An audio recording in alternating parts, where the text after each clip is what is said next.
Washington Grown is brought to you by the Potato Farmers of Washington. Learn why Washington is home to the world's most productive potato fields and farmers by visiting potatoes.com. And by Northwest Farm Credit Services, supporting agriculture and rural communities with reliable, consistent credit and financial services today and tomorrow. And by the Washington State Department of Agriculture's Office of the State Aquaculture Coordinator, supporting the viability and vitality of Washington agriculture.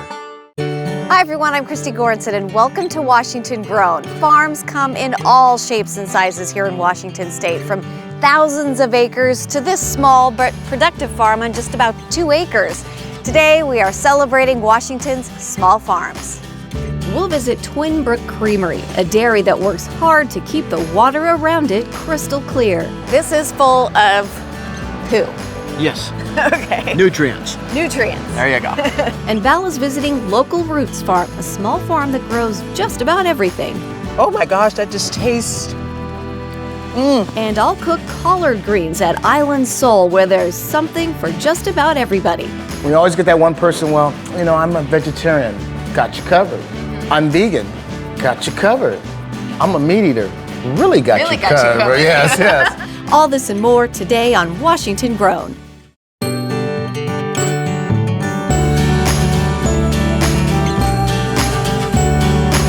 Bon appetito! Bon appetito! There are no fingers in there There's no either. fingers in it, and they still look green. This is happy food right here. That is heaven on a fork. Look at that smile. Oh, I've never done that Sweet, right? before. Got my hard hat on. Let's go. Okay.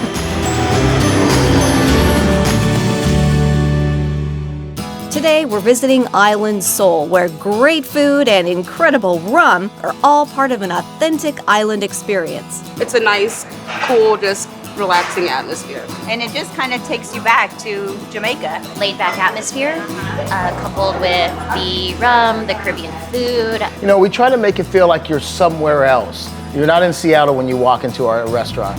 You're somewhere in the islands. Owner Theo Martin wanted to create a place that combines the island experience with traditional soul food. Trendy looking, you know, but it's still capturing the colors of Jamaica. When they first hear the word Island Soul, they want to know, are we Hawaiian? Go, no, we're a Caribbean and soul food restaurant. Nice. And the first thing they say, do you do jerk? Yes, man, we do jerk. We do oxtail, we do curry goat. The jerk chicken is delicious. Definitely spicy. Be prepared. I keep saying that because I'm sweating. Now, there's a lot of good rum in Washington. There's a lot of good rum, should I say, around the world. Right. But our goal was to have a selection that would blow your mind. Yeah, any rum-based cocktail out here is great. Yes, lots of rum. It's a for fun menu. everybody. Something for everybody. Something for everybody. Yes. You could go that extra mile of, you know, of being a little extra full just to eat it all. Later in the show, Theo and I will be cooking up some of Island Soul's famous collard greens. To your health, to your health. To your health. Island Soul.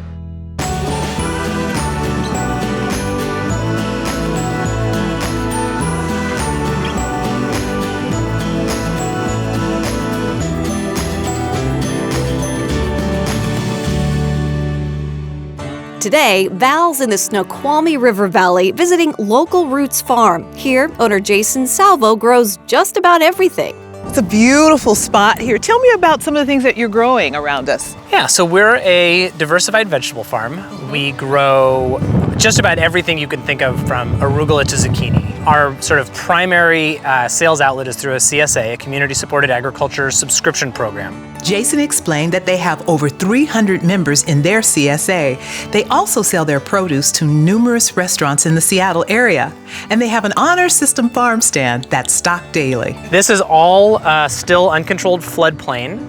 I think it was homesteaded starting in like the 1860s, at which point the homesteaders cut down massive cedar trees like this, which is astonishing to think about. Well, all they wanted to do was get rid of it so they could turn this into farmland. Wow, and that they did. That they did. So this is where things get started. This is beautiful. So we've got more baby lettuce right here, and then we've got a whole bunch of chicories. And so chicories are our signature crop. Okay. Specifically radicchio, which is an Italian lettuce-like plant. It's in the same general family as lettuce, but it's they're more bitter, they're more cold hardy, and they're just a really great crop. Jason said that lettuce is their biggest crop. They plant 4,000 heads of lettuce a week. I think the thing that is the most interesting about it is that it is profoundly existentially real. Every farm is so different. I wouldn't want to compare our farm to any others necessarily. I would say, you know, there's a lot more diversity on our farm. You know, we grow 50 different varieties of things, which means, you know, a lot of times when we're struggling with, you know, managing our crew or sort of, you know, putting all of the like pieces together in a way that makes sense, I'm like, God, wouldn't it be nice if we just grew one thing? And so I think, you know, a lot of larger scale farms do tend to focus on 1 or 3 or, you know, fewer crops, which is, you know, great. I don't like no like judgment on my part. For us, you know, we choose to go with the more like diversity of crops, partially because we love to eat a lot of this stuff. You know, I think that every time we talk about cutting something out, I'm like, oh, I'd be really sad if I wasn't like growing and harvesting that. Jason took me over to his lettuce patch to show me a popular hybrid he grows that's a mix of butter lettuce and romaine. That just looks delicious. It is. Can eat it right now. I just want to munch it right now. Oh, I've never done that before. Right? Oh my gosh, that just tastes. Thank you so much. Oh, of course. This was just wonderful. We really appreciate your time during this very busy season.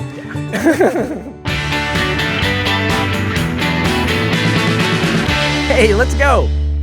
Do you like spicy food? If the answer is yes, then Spokane's Three Ninjas is the food truck for you. Today, we're talking with co-owner Stephen Kitchens to see what gives their fish tacos that special kick. So tell me about Three Ninjas. Where'd that come from? We are food assassins when it comes down to it. So one of the things we like to do is support every farmer's market we go to. Supporting the local farms is super sustainable and super smart. So the cabbage that we're able to get that goes on our fish tacos is fantastic. So One of the things I noticed about your fish tacos is they got quite a Hispanic flair to them. Basically, a lot of things that say I'm spicy and delicious. Is that right? Absolutely. Okay. The fish tacos are delicious. We actually own a hot sauce company as well. Okay. With 3 different hot sauces, so it's gonna be fun, man. We'll warm you up before we leave, I promise. Hey, I'm okay with that. Now it's time to put the spice to the test. Okay, here we go. So the smoky jalapeno is what's on there, and that is our flagship sauce that we use. It's got a good amount of heat without coming in there and kicking your butt. So Renee, I hear you enjoy fish tacos. I do, I like them a lot. Fish tacos are my to-go food. Do you like spicy food? No. No. You enjoy a little spice, right? Yes, Me too. I'm Hispanic, so I love tacos. Wait a minute. And you don't like spicy? That's okay, I'm the same way. So Jen, we're gonna add a little smoky jalapeno pepper sauce just to give you a little extra heat, a little smoke, okay? So go ahead and give that a bite. Let me know what you think. I like the smoky. That was a good sauce choice, thank you. Flavorful, smoky, amazing. So you'd order this again? I bring a date here. I'm gonna go get some water now, bye. How long does it take to grow fully mature collard greens? We'll have the answer after the break. Coming up, I'm in the kitchen at Island Soul, serving up some Caribbean collard greens. Get that boiling, and we talk for the next 45 minutes. We'll go have some rum. There you go. Oh, and I have lots of that. And we're in the kitchen at Second Harvest, trying out some Portuguese kale soup. To grow fully mature collard greens takes about 65 days. 30 days here in the greenhouse and another 30 to 45 days in the field before we start harvesting. We're back at Island Soul, where fresh food, delicious rum, and a Caribbean atmosphere combine to make a true island experience. It just kind of takes you back to Jamaica. Definitely laid back, very chill, kind of islandy Caribbean vibe. Yeah, any rum-based cocktail here is great. Yes, lots of rum. It's a fun menu. Something for everybody. Something for everybody. Owner Theo Martin works hard to make sure that no matter what you eat, you'll find a home here at Island Soul. We always get that one person, well, you know, I'm a vegetarian. Got you covered. I'm vegan. Got you covered. I'm a meat eater. Really got you covered. Yes, yes.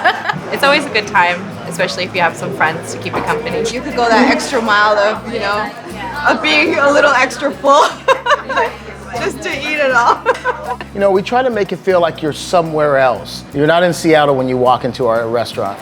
You're somewhere in the islands. I love the art. It's a nice, cool, just relaxing atmosphere. Trendy looking, you know, but it's still capturing the colors of Jamaica. Definitely stands out in Columbia City, I would say. Today, Chef Theo and I will be cooking Island Soul's famous collard greens. You go through a lot of collard greens, right? I go through a lot of collard greens. I need my own collard green field. I love going to the farm because they're like this. When you go to the grocery store, they're like half. More flavor. To me, they cook better because they're local. And these greens will blow your mind. I can't wait. Now we head to the kitchen to make Island Soul's delicious collard greens. Gotta eat your vegetables. Exactly. That's how I was raised, and these are the vegetables that Mom cooked. You some over here? Thank you. Oh yeah, we're trying to give you the majority actually. Make me do all the work. Make you do all the work? Everything is edible except the dirt. So we just washed that off. And we just washed that off, so we got that done. Knife skills okay here? Not really. Okay, well, we'll cut real slow. Okay. Roll the collard greens up into a bundle nice and tight to help with cutting them. Cut the leaves into strips, making the stems into bite-sized pieces or smaller. Like I said, we're not wasting anything. We're gonna put all that to work and all that into our pot and all that into our belly. Good job. Chops. What you doing tomorrow? There are no fingers in there There's either. no fingers in it, and they still look green. Although this may seem like it's too much for the pot, don't worry. Once it starts boiling, they shrink. They shrink down. Yeah, so all this will fit into that pot. Now we add our cut up greens to the pot. So when you think of spinach, it could cook in seconds. It takes about a good 45 to an hour to cook collard greens. To cook them right. I did not know that. Yeah, because you want them soft, tender. Right. Now we pour in some water, rice wine vinegar, some garlic, a couple of pinches of thyme, a dash of pepper, granulated garlic, and salt. People say, what's your measurement? I don't have one. When it comes to any type of seasoning, you always taste as you go. So once this all cooks down, I could take a stem and feel that it's softened. Okay. And it's you get to the point I could put it in my mouth and chew it. We chop up all the vegetables. Chop up some yellow onions, red and green peppers, and carrots into bite-sized pieces. We want to see all your vegetables, because once you see all the colors in there, your eyes are already excited about tasting it. Get that boiling, and we talk for the next 45 minutes. Nice. We'll go All have good. some rum. There you go. Oh, and I have lots of that. Lots of that. Oh, yeah. Wow, so this was 45 minutes to an hour. And you can see how the stems are nice, and you'll tell when you taste them nice and tender. And to your health, to your health. To your health. Island Soul. Tangy and soft. Yes. And healthy, man. And healthy. That's really good. That's delicious. Love them. Thank you so much, Theo. Thank you. To get the recipe for Island Soul's collard greens, visit wagrown.com.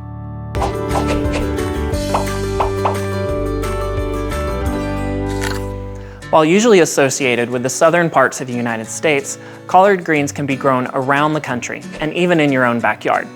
Collard greens are a variation of wild cabbage and belong to the same species as cauliflower, broccoli, Brussels sprouts, and kale. Popular varieties of collard greens in the US include Georgia Southern, Morris Heading, and Butter Collard. But no matter the variety, they all make for a healthy addition to any meal. 1/2 cup serving contains only 35 calories and very little fat. Like other dark, leafy green veggies, collard greens are a great source of vitamin K, which our body uses to keep our blood flowing and our blood vessels healthy. Collard greens also promote healthy vision because they're a rich source of vitamin A. These crunchy vegetables are also a good source of calcium, so they can help children build strong bones and reduce the risk of osteoporosis in adults. Once harvested, collard greens can stay fresh and delicious in your refrigerator, or they can be frozen and enjoyed throughout the winter months. That way, you can enjoy the health benefits of these tasty greens in a variety of ways, as a side dish or in your favorite soup all year round. Coming up, we're visiting Twinbrook Creamery, a dairy that works hard to keep the water around it crystal clear. This is full of poo. Yes. Okay. Nutrients. Nutrients. There you go.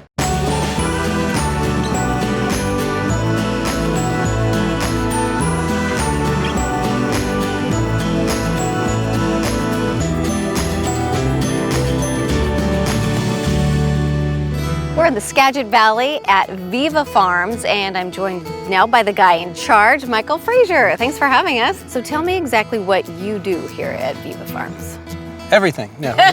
Pretty much, right? Including pick up the trash, that's what I like to say. Viva Farms is a farm incubator, meaning they give other farmers the tools and training they need to make farming a business they can rely on. I do my part to make sure that the program's running well and that there's funding to do it and that farmers are happy. The origins is like, well, what do farmers need to start their business? And over the course of the last 10 years, we've identified what we call the essentials, which are training, land, infrastructure, equipment, markets, and capital. So we provide all those essential to beginning farm businesses so they can both start and scale their farm businesses. Viva's mission is to develop the next generation of farmers to grow food. If there aren't enough beginning farmers that are learning how to farm and scaling their businesses to kind of replace those folks that are retiring, at some point, where does our food come from? Student farms allow the participants to join a cohort of other future farmers in a 9-month practicum. Here, they learn everything from crop planting to finances and bookkeeping for their future businesses. Once folks go through that program, they can actually choose to incubate on site and actually lease land from us. It's just like an egg incubator. Yeah. The environment's right where you can be successful and hatch and launch. I'm Gianna. I'm Matthew.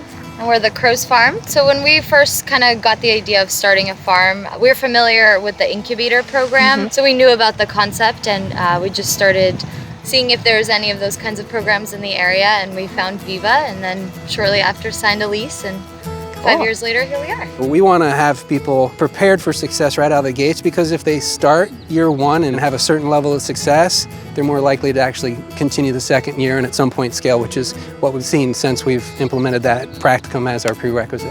We leased 1 acre from Viva, and now we're farming 6.5, 7 acres in our 5th year. One of our largest contingents are Latino folks, so we offer all the programs we offer bilingually. And one of our primary missions is to actually help farm workers become farm owners. Este es mi segundo año. It's the second year here. Francisco is a farmer leasing land from Viva after going through their program. He only speaks Spanish, so we're talking to him through his interpreter. Viva taught me different things about managing my business, about organic certification, and also helped him learn how to drive tractors, how to drive the tractor on the highway in particular. So all kinds of things like that would have been hard to learn on his own. Approximately 40% of our participants over time have actually been previous farm workers that have now started their own businesses here. We also have a pretty large contingent of women that own and operate their own farm, way above the national average. Pretty much the whole spectrum. We have college graduates, we have people that are on their second or third career that want to kind of move towards farming. It's great to be outside, it's good to be a business owner. There's just a lot of benefits that Viva offers, and that if he were trying to start this up independently, it would have been hard to have those same kind of benefits. You can see the results kind of thing, see how your hard work is paying off. Farmers are scaling and they're making substantial income, and they're continuing to see farming as a viable business moving forward. Well, good job. Twinbrook Creamery in Lynden is home to some of the finest chocolate milk in the state. Happy. Yeah. It's good stuff. Thank you. Thank you very kindly. Larry Stapp and his family represent 5 generations of farmers in this area, and taking care of the land is more than a tradition, it's their purpose. We are a family-owned and operated dairy that exists to glorify God through the stewardship of the land and the animals that He has entrusted to our care in the best way possible. That is our driving force about what we do. So my parents did a good job farming, but we do things a whole lot different and a whole lot better. And the next generation is even going to do it a whole lot different and a whole lot better. One of those better practices on the dairy farm includes automatic milking parlors for their cows. When we converted to these automated milkers, we got a 20% bump in milk production. Wow. It was just blew our mind away. She walked in there completely on her own accord. Oh, she's getting a little bit of barley. So now she is just into her time of preparation. You'll watch a laser. Sanitize and wash. You notice the laser light camera taking pictures of where the teat placement is. Yeah. Okay. So now while she's being milked, it's exactly weighing how many pounds she's producing. It's taking a sample of the butterfat content of her milk. It's taking a sample of the protein content of her milk. It's taking the temperature of her milk, because if a cow had a fever, you would know the temperature. Wow. Yeah, so it's doing all those things simultaneously. Larry and his family invested in upright storage tanks with the help of the Whatcom Conservation District and Farm Bill funding. These tanks hold manure to prevent runoff into waterways. So this is full of poo. Yes. Okay. Nutrients. Nutrients. There you go. The dairy also sits near Fish Trap Creek, which is a fish-bearing tributary of the Nooksack River. The family keeps their cows out of the creek and planted trees as a buffer to create shade for the creek.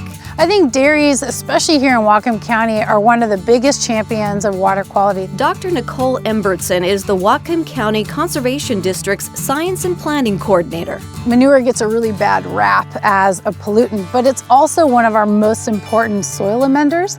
It increases water infiltration so that we don't have runoff off the landscape. Nicole says a few dairies in the area have been leaders in the conservation efforts, but there is still opportunity for improvement in the region. We could see in the water quality improvement a huge downfall or reduction in fecal coliform entrance to the river as dairies really did en masse great conservation movement towards reducing that. Then there was still some issues, and those were resolved when we started looking at other sources, septic, non-dairy livestock farms, dog poop for that instance, recognizing wildlife and when they're out there. So we've really been able to work collaboratively with all sorts of different sources to reduce everyone's impacting. And that is when we really saw a sustainable water quality improvement. She says conservation practices among all community partners have helped improve water quality. Larry, thank you so much for my the pleasure. tour and for this delicious chocolate milk. My pleasure. It's awesome.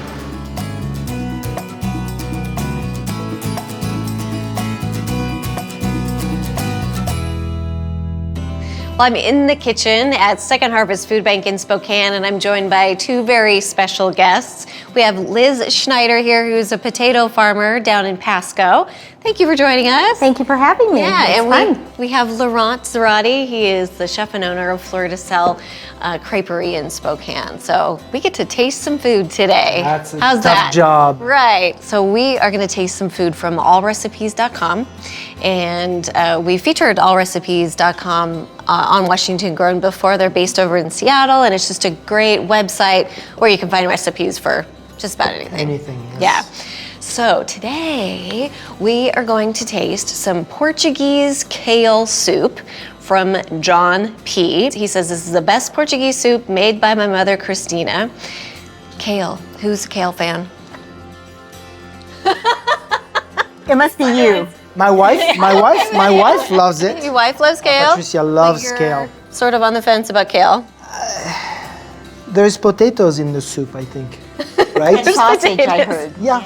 Okay. But you know, So, kale is we're ignoring the kale. no, it's a great vegetable. It's a superfood. It's full of nutrients. It's good for But you. some people maybe don't know how to cook it. It can be tough, and It can. Maybe we need to try that soup. I've made think it might be kale okay. chips before, you know, where you Those are good. Well, anyway, so let's make the soup, and then we get to try it. Maybe it'll change our mind about It kale, might. right? I might. Yeah, we'll give it a try. All right, let's do it.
Ready to try it? I'm ready. It's just warm and looks delicious, looks inviting and comforting. Oh, the chorizo. Oh, it's spicy. Oh, Lordy. But I must say the kale is delicious in the soup. Mm-hmm. Kind of takes the heat down a little bit from the spicy sausage. The kale isn't overwhelming. No, and it's. I think that's what I It's well expect. cooked, you know. It's almost like a stew. Like the cabbage are cooked the same way. I love those little. A little spicy. It is a little spicy, but it's good. The broth is It's good. very good. The broth is very It's good. a great soup, and if you don't, if you think the chorizo is too spicy, you can replace it with another sausage. So this is Portuguese kale soup, and according to allrecipes.com, Portuguese recipes, I guess, are really hot right now. Oh, well, that's hot. Something that, this is hot. Something that people are interested in. This is from Beverly. She says the recipe is the best. Instead of dried, I used canned white northern beans. Tossed everything into the pot and let it simmer. It was very good. Let's see, Q says this was good but spicy because of the chorizo. Cooked it in a crock pot and it smelled delicious. It is very healthy. Great way to chase away the cold. Great, great for the season of fall. Love it. Well, thank you, John P. Thank for the you, John. Portuguese kale soup. I might eat kale again. What? To get the recipe for this Portuguese kale soup, visit wagrown.com. Our state of Washington has more than 35,000 farms, and the majority of those are small farms. That's it for this episode of Washington Grown. Thanks for watching.